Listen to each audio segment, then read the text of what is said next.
estaríamos viendo la parte general del abdomen agudo con sus características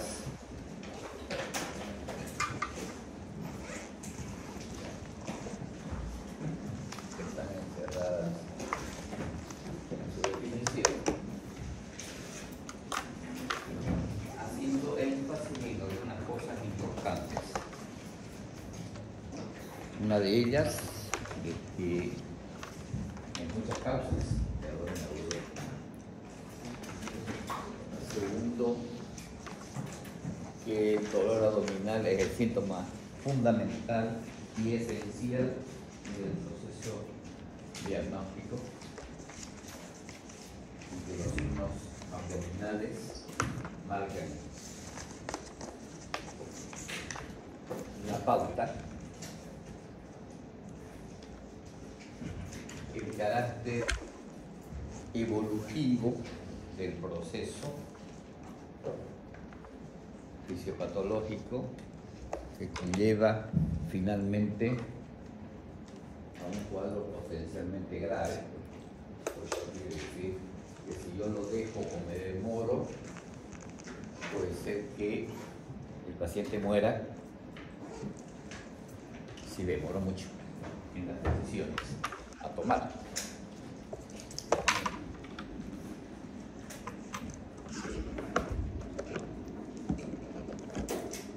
Dentro de ese contexto, también dijimos que tenemos los principales tipos de abdomen agudo: el inflamatorio, perforativo, obstructivo, vascular y hemorrágico. Vamos a empezar viendo las características particulares de cada uno de los tipos de abdomen agudo para ir separando uno de ellos del otro con sus características más notorias, que son sin duda generales todavía, porque después vamos a ir viendo cada una en particular de acuerdo a lo que vamos avanzando en el resto del año. Cuando vemos y decimos, ¿a qué nos llamamos el más común de todos, el abdomen agudo inflamatorio?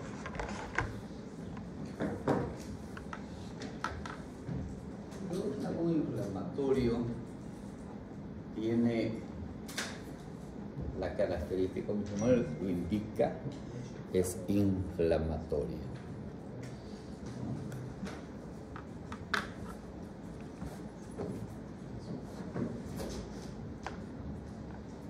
Me olvidaba que también dijimos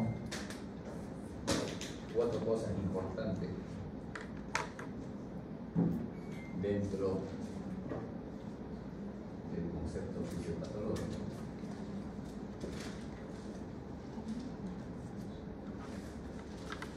El secuestro de líquido del espacio extracelular,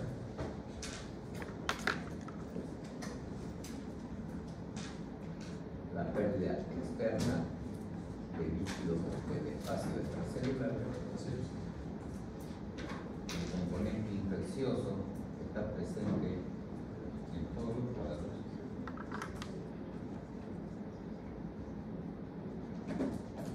y el comprometimiento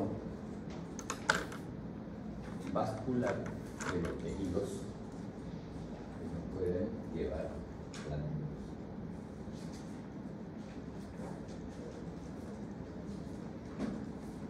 Todos los abdómenes agudos finalmente tienen esto, unos más que otros. Uno tendrá más el 1, otro tendrá más el 2, etc.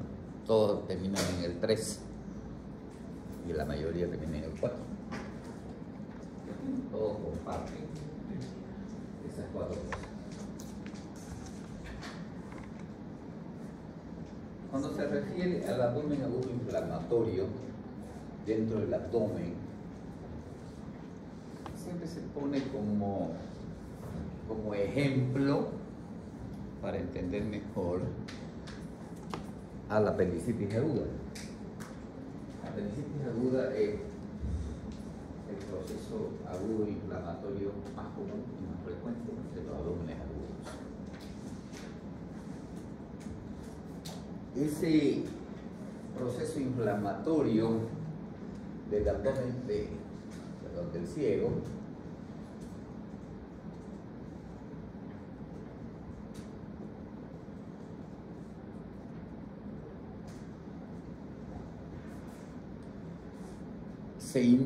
los inflamatorios de luz, el proceso empieza aquí adentro, en la luz del órgano, en la mucosa.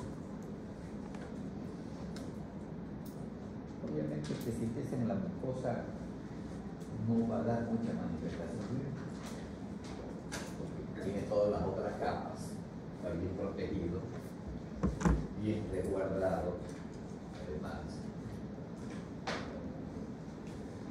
Y cuando comienza el proceso infeccioso inflamatorio,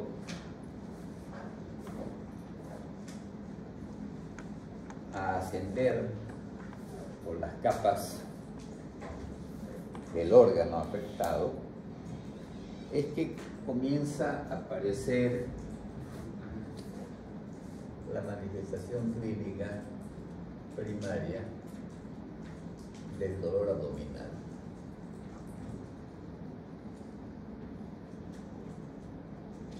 Y aquí sí que tenemos que ser juiciosos para poder desdoblar el dolor, porque vemos que una de las características del abdomen agudo inflamatorio es que tiene lo que se llama síntomas prodrómicos.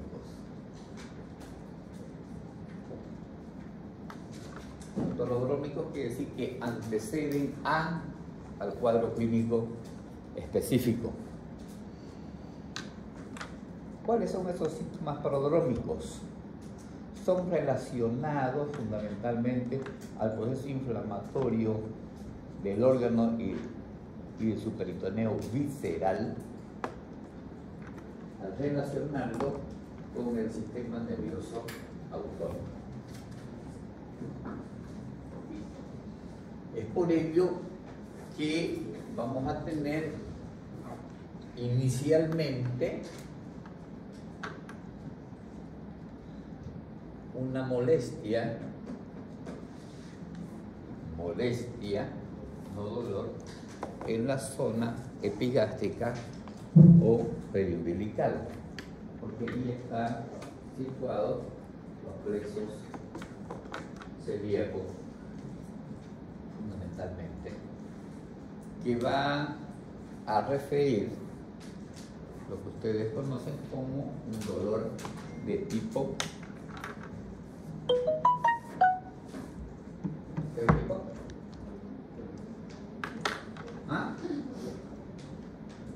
cólico, no, dolor visceral, ese que no tiene oreja. Dolor visceral es un dolor referido a la zona central del abdomen, que no tiene una localización específica, que es, por lo tanto, es un tanto difuso y mal localizado.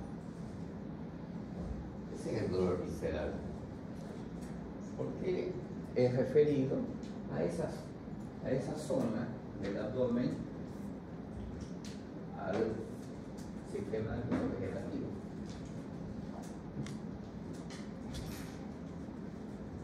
Se puede acompañar anorexia,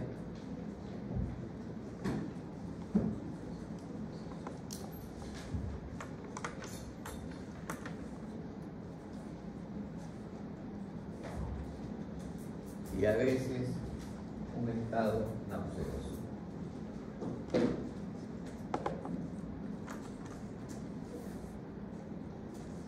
Esos son los síntomas prodrómicos por donde empieza. Imagínense que alguien va ahí con esos síntomas, que es muy raro que alguien demande una atención médica al inicio de. Pero si va y busca al médico egresado de la Católica, ¿qué le va a dar? No, estamos en Omeprazol, una bucamina, una manzanilla, algo ha comido de eso. Porque eso es lo que no es nada. No hay síntomas, el examen físico es negativo. No es nada. Entonces, por un dolor espinal, conmigo de aquello pesado. Un omeprazol, un Viarin, una manzanilla. La estadística dice que los pacientes en esta etapa ya visitaron algún profesional de la salud, farmacéuticos, auxiliares, enfermeros, ¿no? Y esa fue la receta que recibieron. Nadie lo examinó, ¿no? Simplemente con esos síntomas, tome tal cosa. Esos síntomas prodrómicos iniciales desaparecen rápidamente a los pocas horas para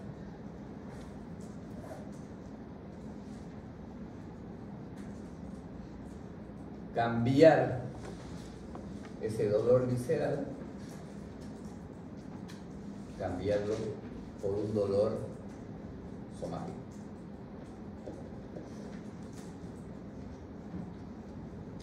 Ya. Ahora me duele aquí.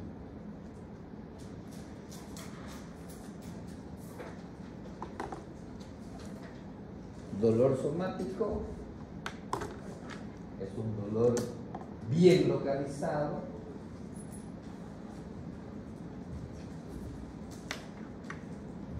identificable por el paciente, capaz de topográficamente ubicar ese dolor.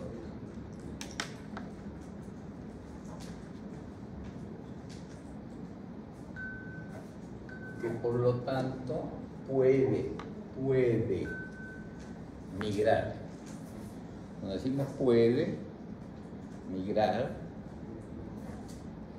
migra en un 30% de los casos.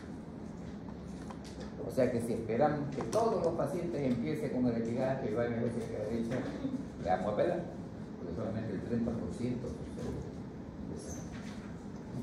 Esa famosa cronología de Murphy tan mentada. Obviamente que Murphy no conocía ni siquiera la evidencia, lo que demostró que su teoría era muy pobre en frecuencia. Por lo tanto, no es válida para el diagnóstico.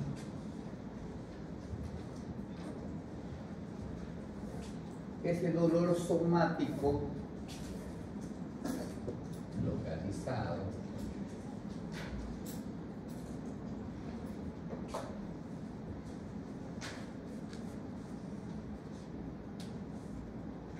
¿qué otra característica tiene?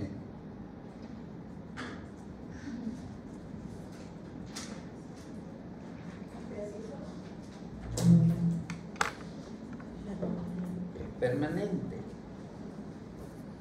Comenzó a doler y comenzó a doler y duele y duele y duele y duele y duele. Por lo tanto, estamos diciendo que tiene una intensidad creciente, progresiva.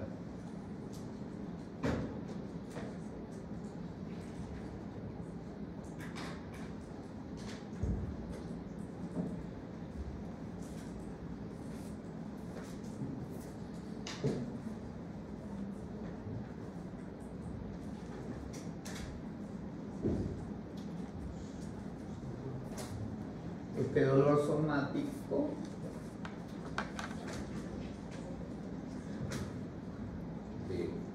permanente, de una intensidad creciente, progresiva,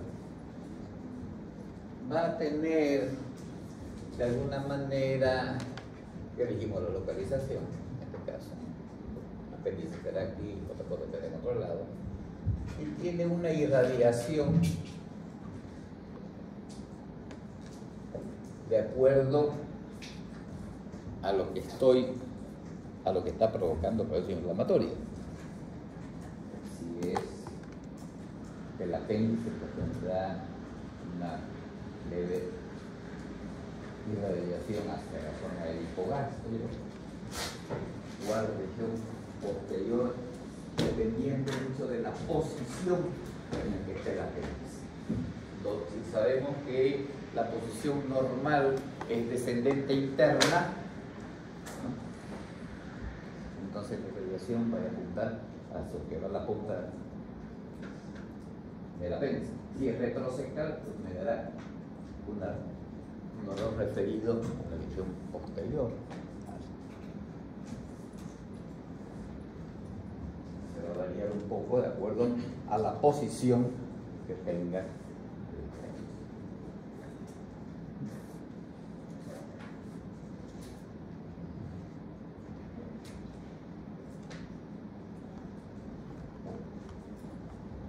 Sí, con esos datos pues, vamos a examinar al paciente. Entonces decimos, en el examen físico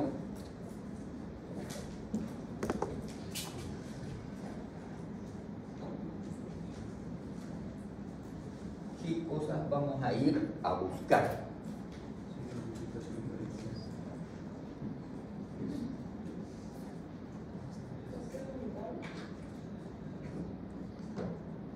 ¿Qué vamos a ir a buscar? Me dan la pregunta. ¿Qué voy a ir a buscar?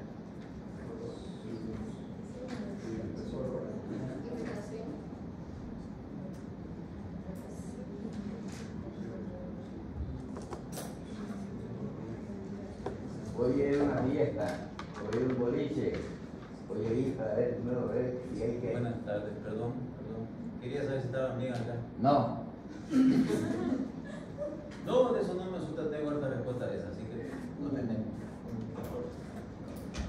¿Una fría bien?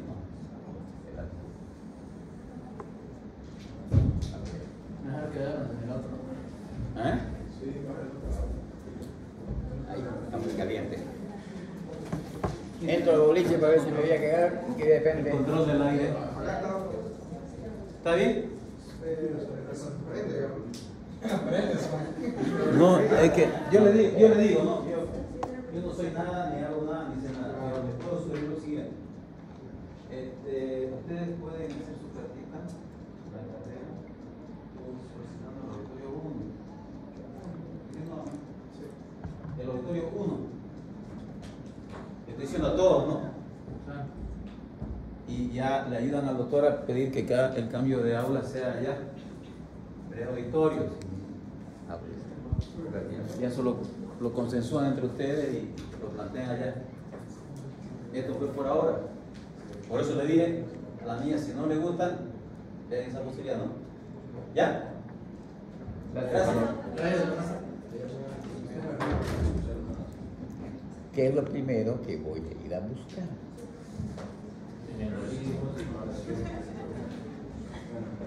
O sea, es como llegar al boliche y ir a buscarse la cerveza tan fría.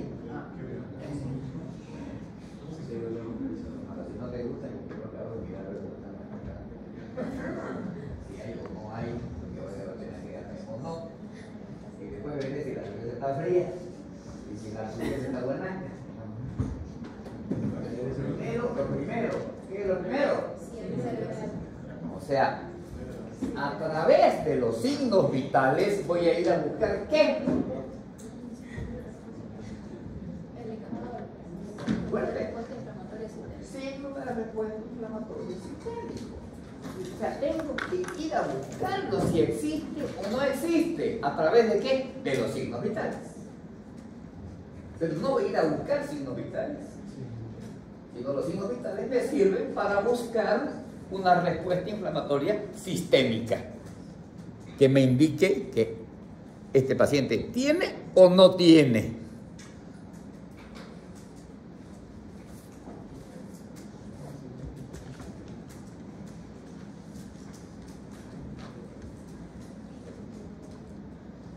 ¿Por qué es importante saber si tiene o no tiene?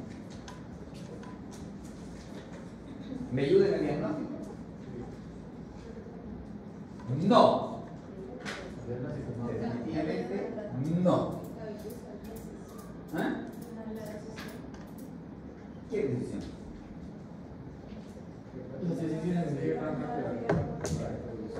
No es lo mismo enfrentarme, porque digo, ¿qué es el abdomen agudo? Es una situación clínica.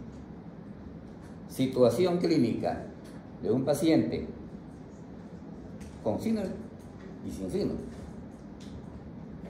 Se llega siendo apendicitis, pero uno ya tiene signo inflamatorio sistémico y con esta apendicitis lo más probable es que esté desarrollando una sepsis.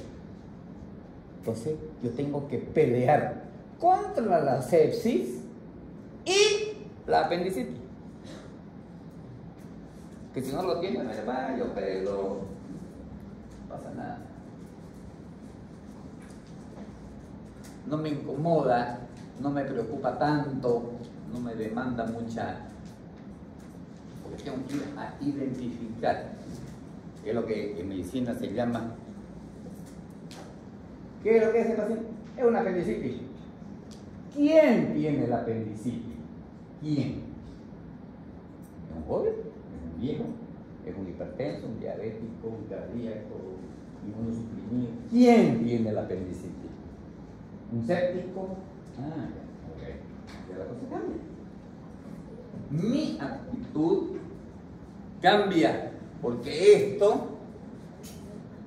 esto va a estar muy alterado si tiene signos de inflamación sistémica. El secuestro va a ser mayor, la sepsis va a ser mayor, la esclerosis tisular va a ser mayor. Por lo tanto, requiere otro tipo de conducta, otras decisiones paralelas. La apendicitis sigue siendo apendicitis, no cambió. El diagnóstico sigue el mismo. Pero la intensidad terapéutica, mi actitud es lo que cambia. Por eso tengo que identificar algo bien cierto.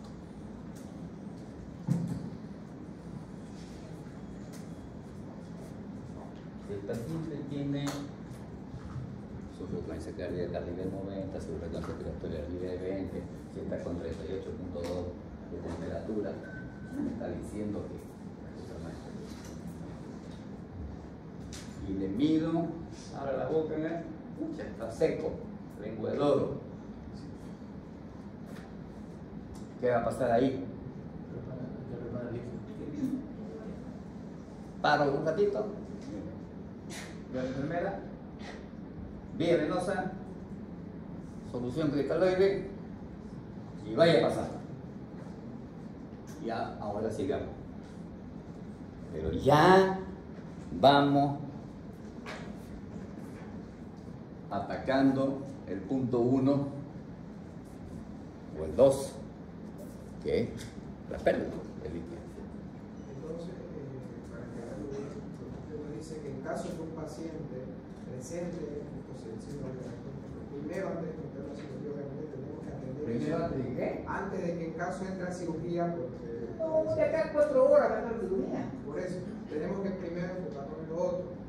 Es lo que está diciendo. Para operar, usted necesita paciente. Paciente. Y en las mejores condiciones posibles.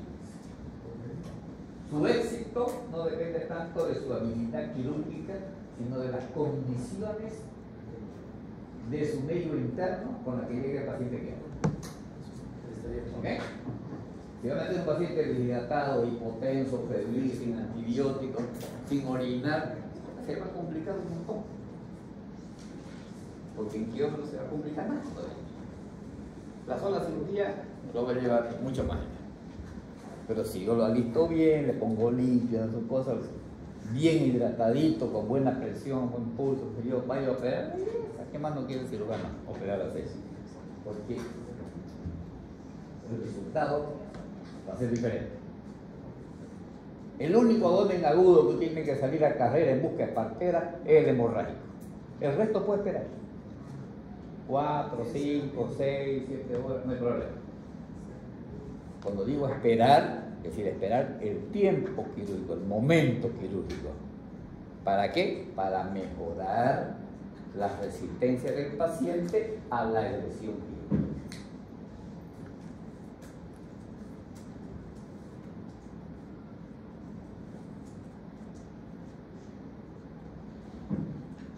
Voy a hacer un counter ya.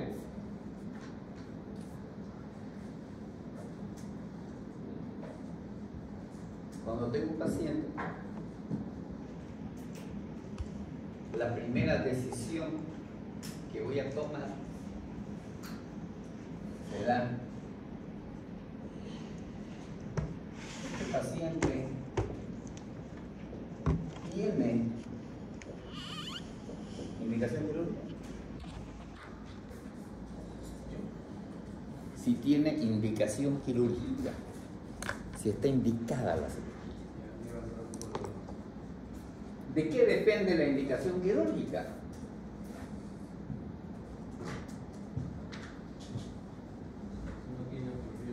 Si tengo primero que optar por el tratamiento clínico o médico o el quirúrgico. Ejemplo, una hernia. No hay paracetamol, no hay agarrol, no hay nada que pueda cerrar el defecto de la pared. O sea, no hay tratamiento farmacológico. No existe. Por lo tanto, el tratamiento es quirúrgico. No hay vuelta. Ya está decidido. Un apendicitis no tiene tratamiento si no es quirúrgico. Una úlcera gástrica.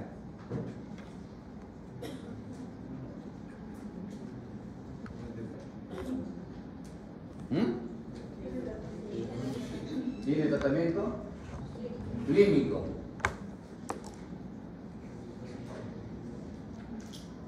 ¿Todas? ¿Cuáles no? Por ejemplo, la doctorada. Entonces,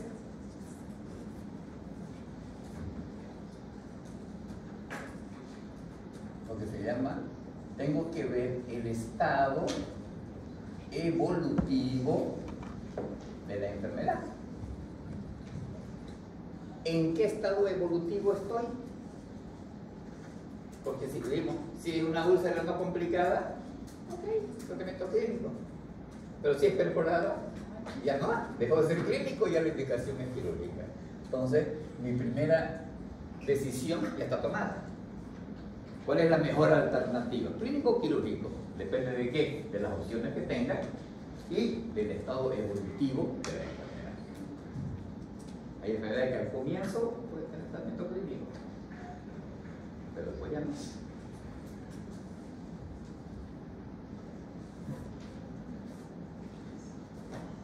¿Cuál será mi segunda decisión?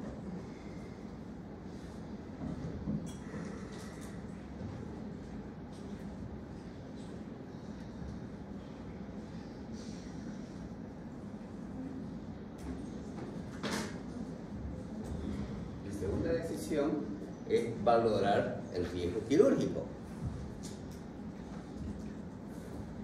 ¿De qué depende el riesgo quirúrgico?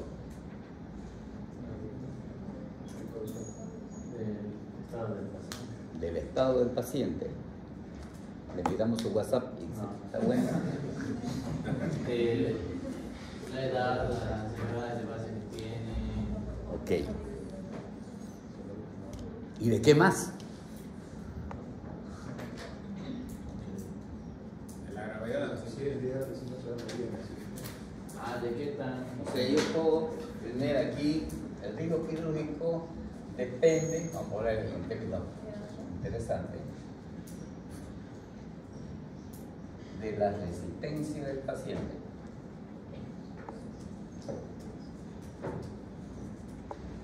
Y Humberto.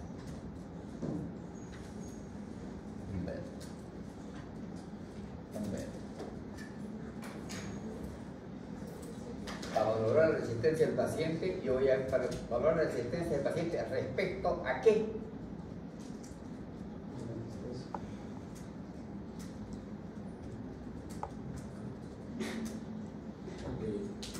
Paciente de 75 años con un EPOC, 2 infartos, con stent,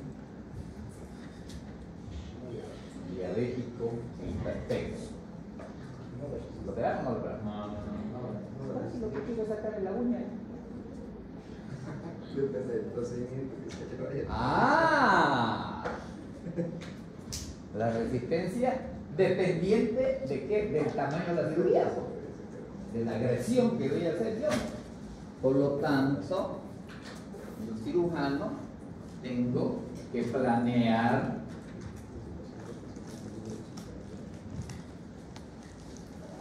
el tamaño de la cirugía.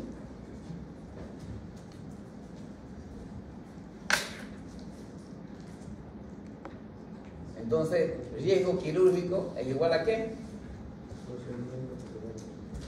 Al tamaño de la cirugía sobre la resistencia del paciente. Matemático. A mayor tamaño, mayor riesgo. A menor tamaño, menor riesgo.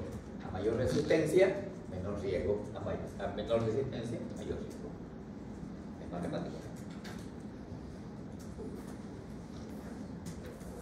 Oye, esto es cirugía 1.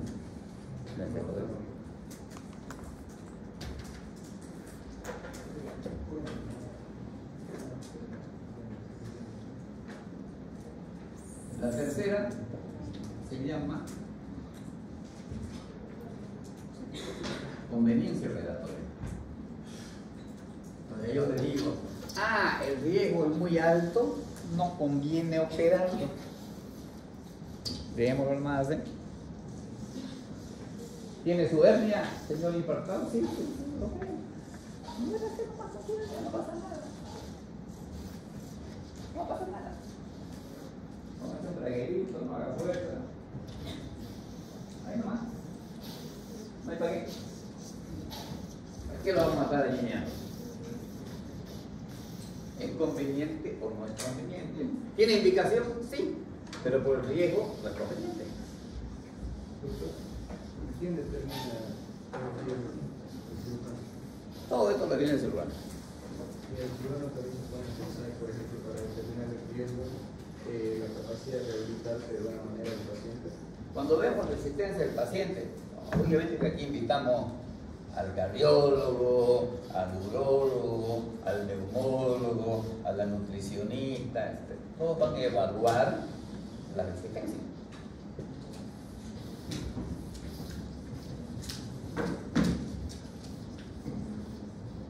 ¿Se aguanta?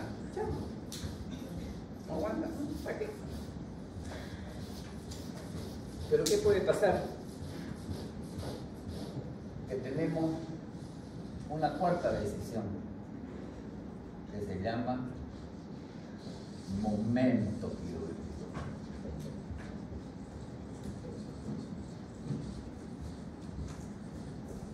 Como dice el dicho, ¿y la boda para cuándo? ¿No? La última decisión. Bueno, ministro, fecha. Hasta echar. ¿Cuándo? Es que estoy yesca todavía, no he terminado la carrera. No, pero un poquito. Cuando tenga trabajo, tenga mi casa. ¿No? Estoy buscando que las mejores condiciones para tomar una decisión del momento.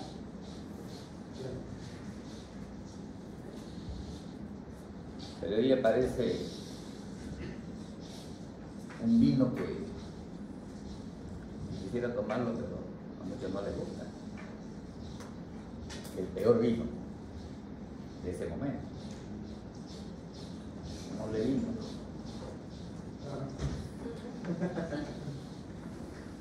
y él no le vino, me importa un pito si saliste, si tenés auto, si tenés departamento, si no sé qué, si no sé cuánto, ya no más. Domina la situación que el estado evolutivo. El estado evolutivo es el que domina el momento. O sea, no me importa si tenés EPOC, infarto, lo que sea, tenés una perforación gástrica, tengo que operarte. Sí, o sí, o sí. Alto riesgo que se muere, sí, pero si no se opera, se va a morir.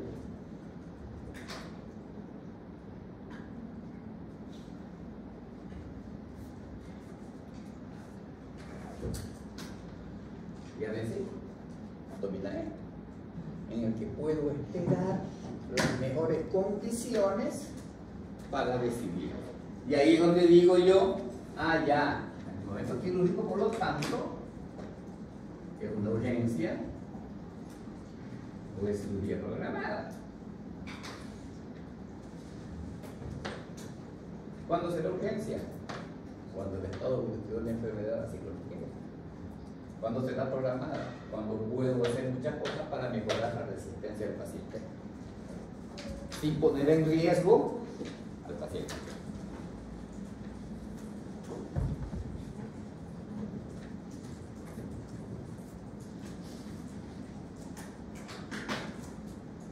A que no lo sabía.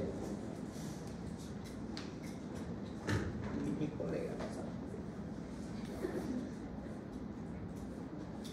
O sea, esto tiene que estar en la cabeza del cirujano todo el tiempo. O sea, y uno ve colegas que dicen, mándalo al cardiólogo para que le haga su riesgo quirúrgico. Y no, el cardiólogo va a hacer una evaluación cardiológica del paciente que se va a operar. El riesgo lo determino yo con esa información. El cardiólogo te dice la probabilidad de muerte por causa cardiológica es el tanto por ciento. Pero no ve la otra cosa.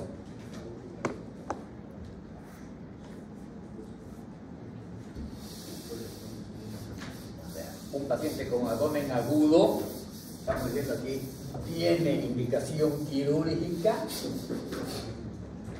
El estado evolutivo todavía no sabemos, porque puede estar localizado, generalizado, con sepsis, sin sepsis. Aquí varía el estado evolutivo. Si es apendicitis, si es localizada, si es generalizada, si está con sepsis, está sin sepsis. Por lo tanto, será una urgencia. No puedo pasar yo 2, 3, 4 días bajando de su glicemia, mejorando su presión, que sus blancos disminuyan. Me quedé sin paciente. No hay espacio para eso. Sí hay horas. Solo horas. No podemos quedarnos a la dieta. ¿Por qué me desvié?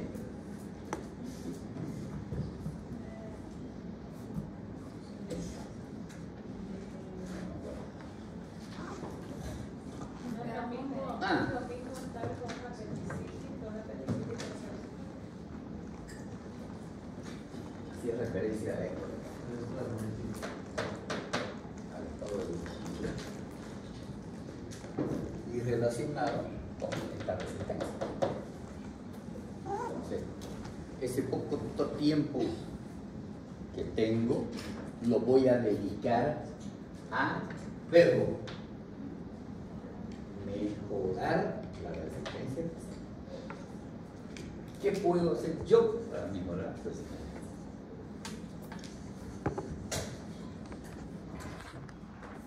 Entonces, veo el examen físico, voy a buscar signos de deshidratación.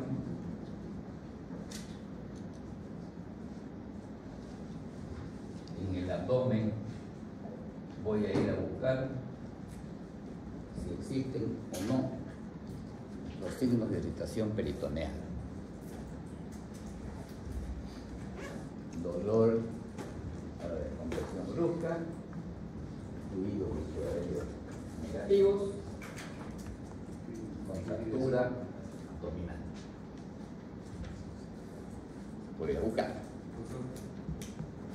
Entonces, cuando ya encontramos los signos de inflación peritoneal, al momento de que el dolor se convierte en dolor somático, pasa a ser somático, ya estamos hablando de que la infección, o lo que sea, ya no está en la luz, como nos contaba al inicio, y ahora está en el peritoneo. En el peritoneo parietal. Exactamente. Pasa a ser solo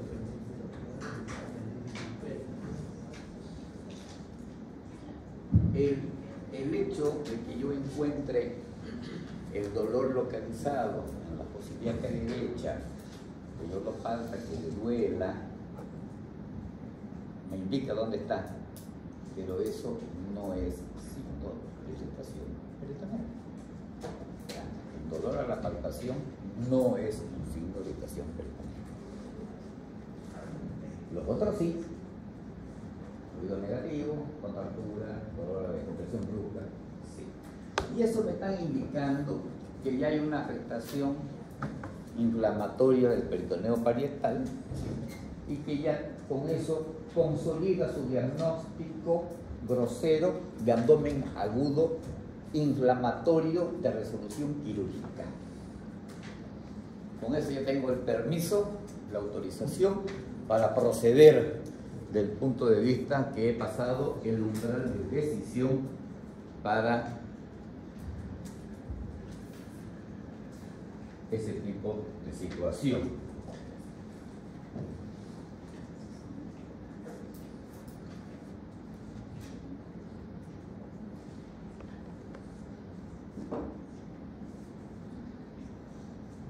A todos los pacientes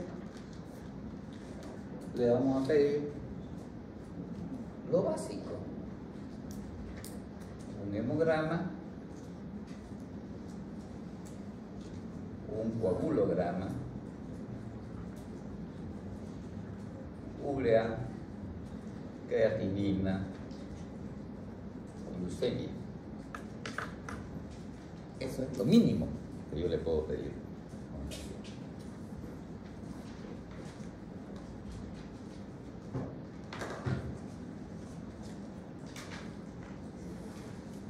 ¿Qué información me brinda el hemograma?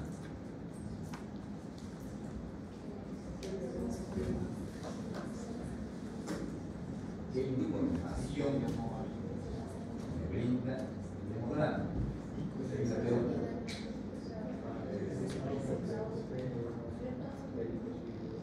Estado sistémico.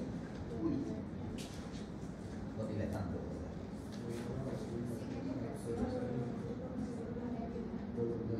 Los glóbulos rojos. Es decir, que me va a decir que hay cosas que se complican, como ese glóbulo rojo. Y al final me eliminan a los glóbulos rojos.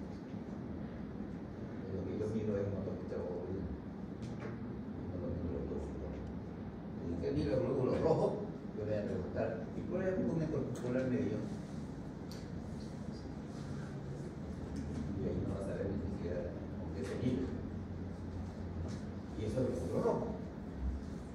Y la hemoglobina corpuscular media y la concentración media de hemoglobina en el glóbulo rojo. Eso sería mirar el glóbulo rojo. Porque yo miro en hematoclicón de hemoglobina. ¿Y por qué?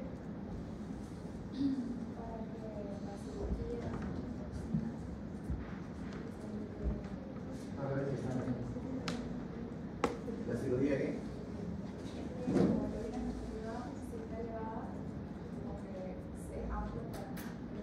Si está elevada, no me preocupa. Si está baja, me preocupa. ¿Por qué? ¿Cuál es?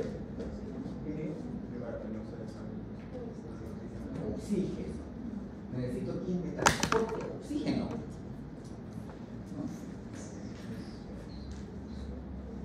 Sobre todo si estoy en un 6 y está todo cerrado, necesito que llegue oxígeno tisular hasta el último rincón. Y si no tiene, ¿con qué va a llegar? Si tiene 5 gramos de hemoglobina, Ni idea. Yo necesito una hemoglobina mínima, un hematocrito mínimo para poder entrar al quirófano, porque si no, el anestesiólogo ni le va a querer dar la anestesia para que no se reponga el valor mínimo de hemoglobina, 7, 7,5 de hemoglobina, para poder entrar. Con menos de eso, no podemos. Entonces, para eso le digo. Para ver si tiene la cantidad necesaria de glóbulos rojos de hemoglobina que me asegure una oxigenación tisular sumado a un proceso anestésico. ¿Cierto?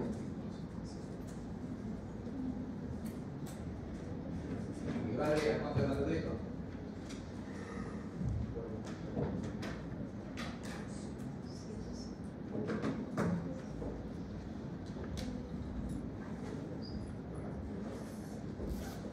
Como diría el rapero, los dedos, sumando los dedos que quiero.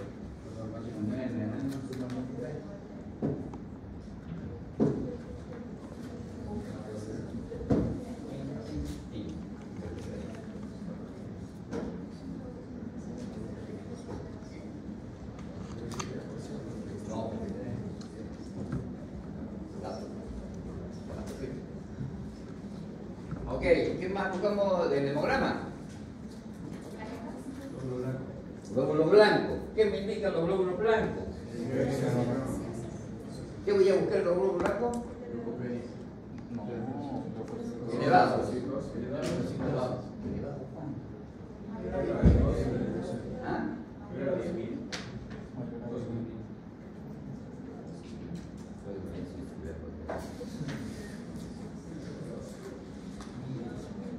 12.000, ¿por qué? ¿Por qué ese número al azar?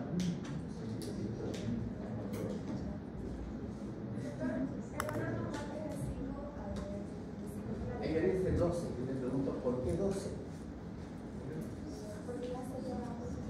Porque dijimos el síndrome de respuesta inflamatorio sistémico, glóbulos rojos mayor a 12.000 o menor a 4.000 o más del 10% de célula animadora.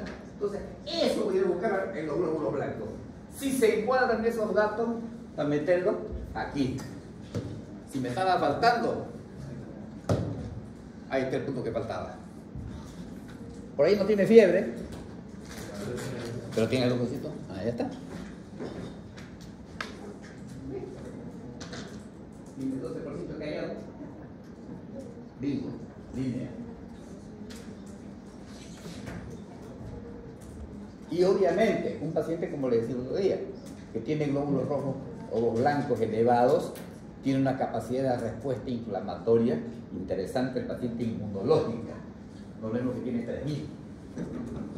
Incapaz de producir soldados para que lo defiendan. Ese es más grave. Por lo tanto, el hemograma nos sirve ¿para qué?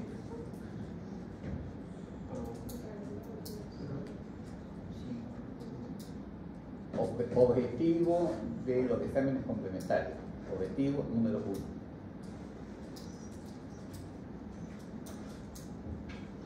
Evaluar la gravedad y la extensión de la enfermedad. Para eso.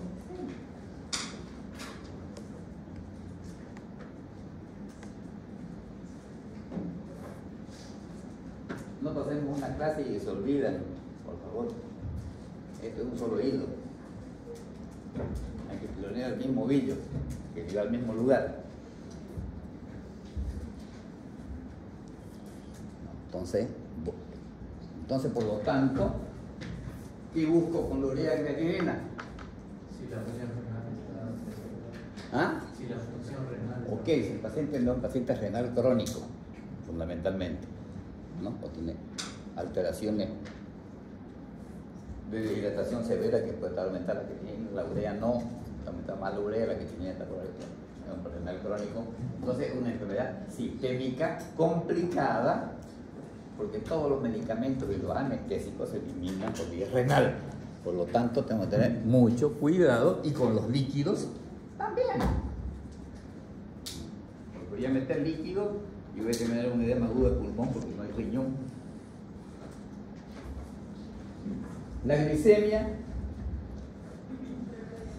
para saber si el paciente, aunque el paciente pueda referir diabetes, yo puedo saber en qué momento está, con qué glicemia estamos ingresando al paciente o si hay que corregirle antes de entrar, dependiendo del nivel de glicemia, ¿no? Entonces es una enfermedad sistémica en paciente inmunodeprimido por naturaleza de enfermedad, por lo tanto me conlleva una situación de especial cuidado si el paciente es diabético o si está un paciente descompensado.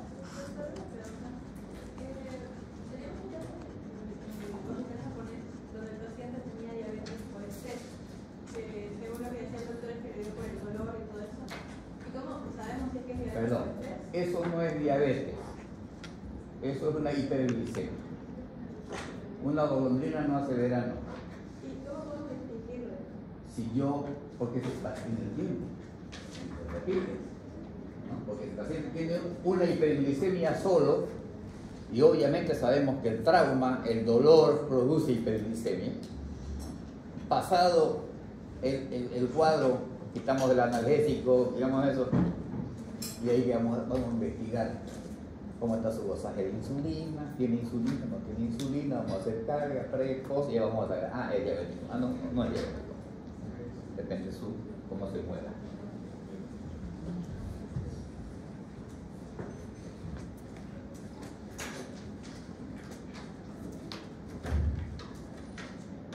Doctor, disculpe, o sea, ¿qué pasa si el paciente está con hiperglicemia al momento de hacer este procedimiento clínico? ¿Qué consecuencias habría de que el paciente esté hiperglicémico?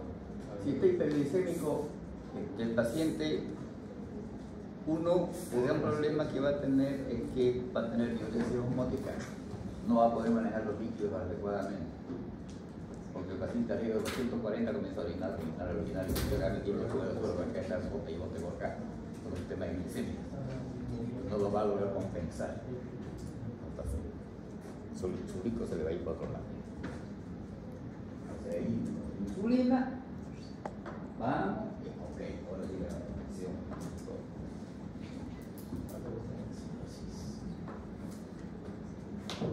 Por lo tanto, el diagnóstico del labio agudo inflamatorio es clínico.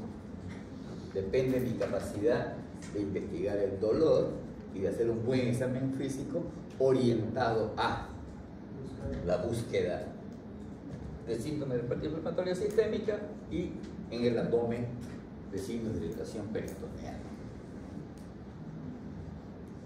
que van a ir apareciendo.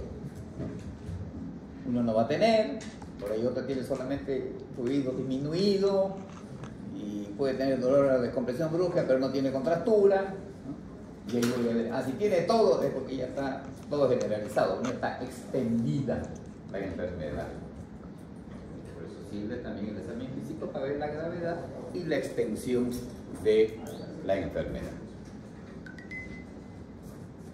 Ok.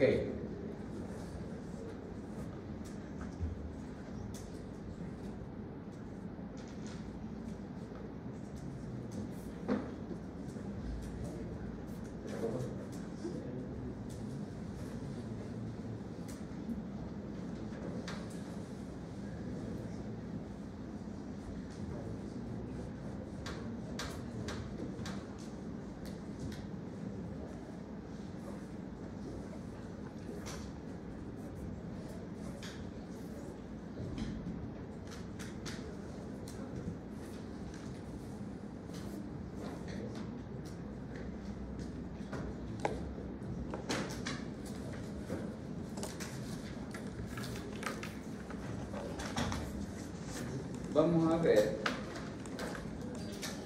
un primo hermano más agresivo, que es el abdomen agudo pérfora.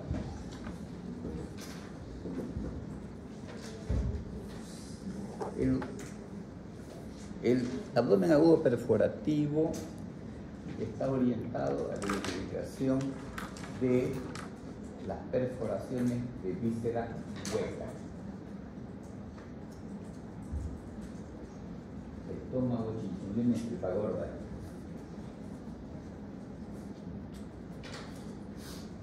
principal representante, la úlcera gástrica perforada. La úlcera gástrica duodenal perforada. Antes se veía con muchísima más frecuencia que ahora, pero todavía se sigue viendo.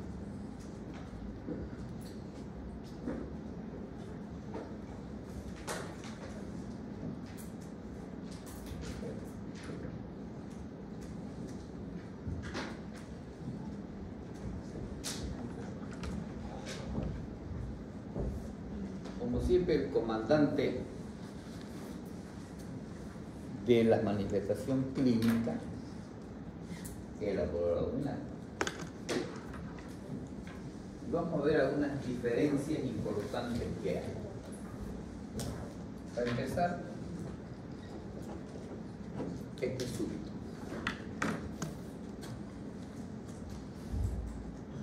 Uno tiene que pensar en la fisiopatología. Y la lógica de que, no, en este caso que se perfora de a poquito hasta que quede no. Esa no es la lógica. El tema es que una vez se perfora, se sale todo y eso es lo que duele, no la perforada, sino el efecto de la perforada. Cuando todo el jugo gástrico se desparrama en el abdomen. Por lo tanto, el inicio es súbito. No hay lugares a síntomas patológicos, nada. Dolor de inicio súbito.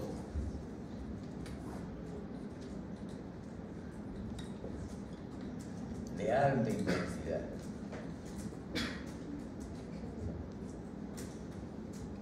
Imagínense, yo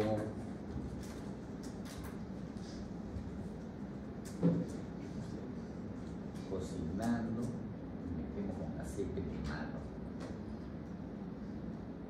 El dolor es súbito, de altísima intensidad.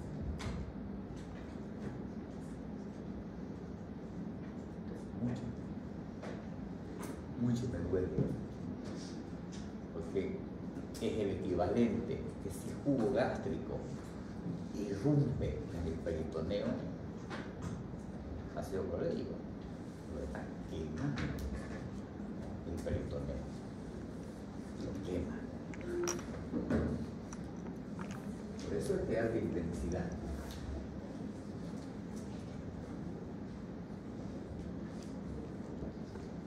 Y aquí también, por eso siempre lo tenemos, inicialmente el dolor es aquí. Pero paulatinamente este dolor aquí comienza a desparramarse por otros lugares. No irradia, no es irradiación, sino que duele además. Pues esto es un dolor medio raro. Me dice, me duele aquí, pero ¿por dónde pasa el jugo? Se chorrea por acá y se llega acá. Y ya me comienza a quemar aquí también. No solo aquí, sino allá también. Entonces me duele aquí, me duele allá. Los dos lados. No es que no migra el dolor, ni se irradia, sino que aparece otro foco doloroso. Eso es lo que quería preguntarle, así como decía que no migra o se irradia, entonces el dolor va a ser variado dependiendo de dónde. Va a tener dos focos, uno alto, abdomen superior, y uno abdomen inferior, con el pasar de las horas. El foco de la raza se expande. ¿Se disemina? Sí, porque aquí ocurre algo que es interesante, es decir, que el daño peritoneal, si bien al comienzo es general, hace que con el tiempo, yo cuando me quemo, ¿qué hago? Pongo mi mano al grifo, agua fría, ¿y qué pasa? Me calma.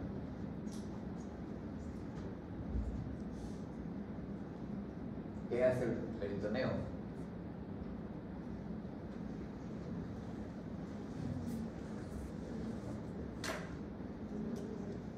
Saca agua de donde no sea, va a ir a diluir ese jugo gástrico que se me ha caído encima. Como poner la mano al grifo, más o menos.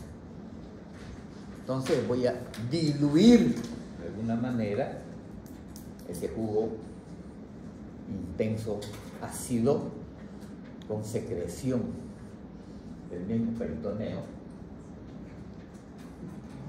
que va a intentar apagar.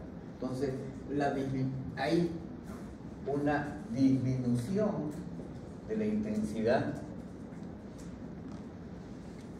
por un tiempito corto, que puede ser mal interpretado como, ya me pasó. Me mejoró un poquito, pero mejora solamente la intensidad. No me calma el dolor, disminuye la intensidad solamente. A esa falsa sensación de mejoría del paciente.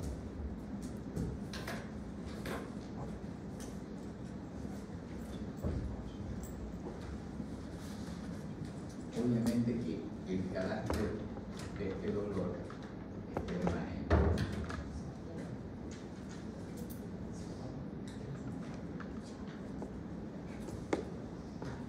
Y este sí, en el examen físico, con seguridad, rápidamente va a entrar el paciente en sepsis. Rápidamente. Por la carga bacteriana que representa esa quemadura del peritoneo. Entonces vamos a tener un paciente deshidratado, vamos a tener un paciente con signos sistémicos, vamos a tener un paciente con un abdomen plano, no móvil o poco móvil, casi no se mueve, fluidos hidroaéreos negativos, contractura abdominal, dolor a la descompresión brusca. O sea, vamos a tener lo más florido que representa los signos de irritación peritoneal, porque el daño ha sido muy intenso, muy extenso.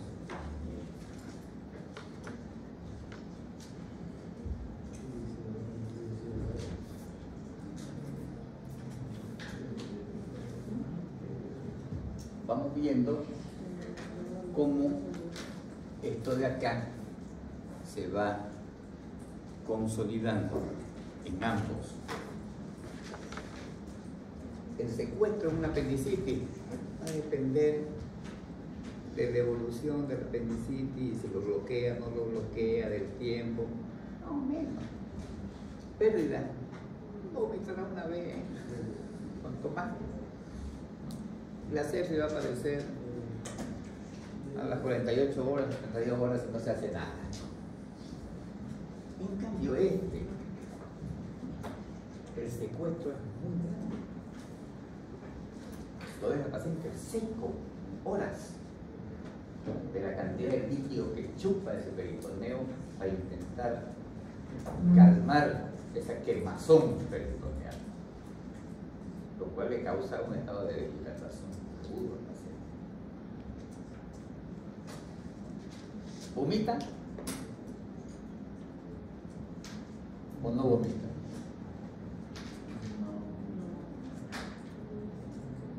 No vomita. ¿Por qué no vomita?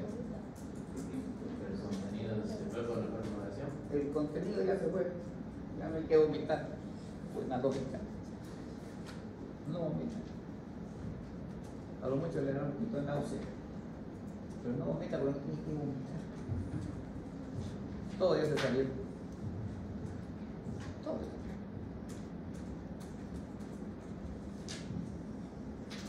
Entonces, los síntomas son sistémicos de sepsis y locales de peritonitis.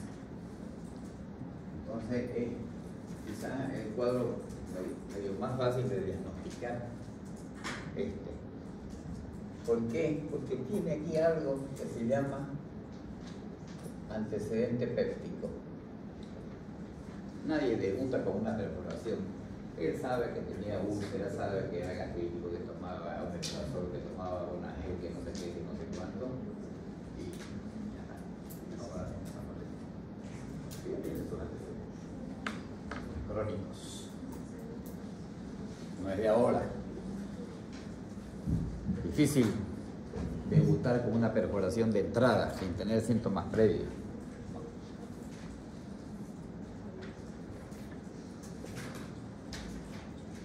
Entonces, ya vamos encontrando algunas diferencias significativas entre estos dos tipos, que ambos son peritonititis. Uno más extenso que el otro, pero este otro también puede llegar a ser extenso. Ah, pero este empezó de a poquito, este es súbito. Y súbito y en epigastrio, ahí, intensísimo. Y después se hizo generalizada. Y viene de entrada con signos de respuesta inflamatoria sistémica, sepsis. Y tiene un abdomen con todos los signos de infección peridural floridos.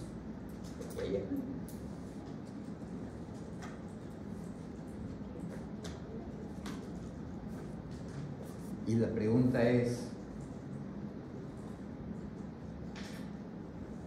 ¿por qué no hay ruido?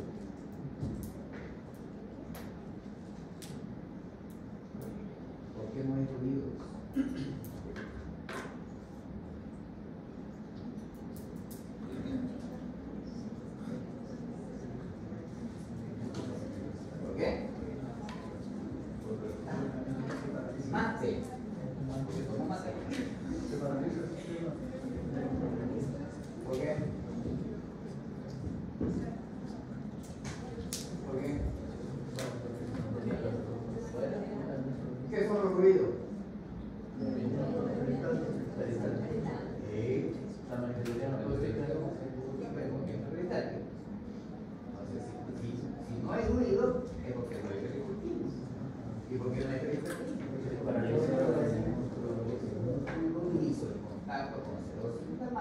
Se paraliza.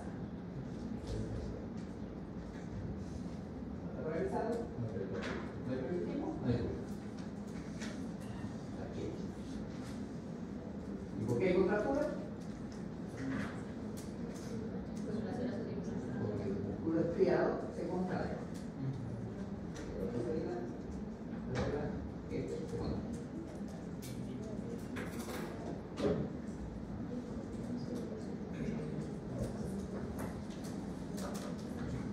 Y por la misma razón hay dolor a la descompresión brusca, porque hago vibrar el músculo y es lo que duele, está contracturado. Ambos son dependientes de la contractura. Es otro de la parálisis o relajación del músculo liso.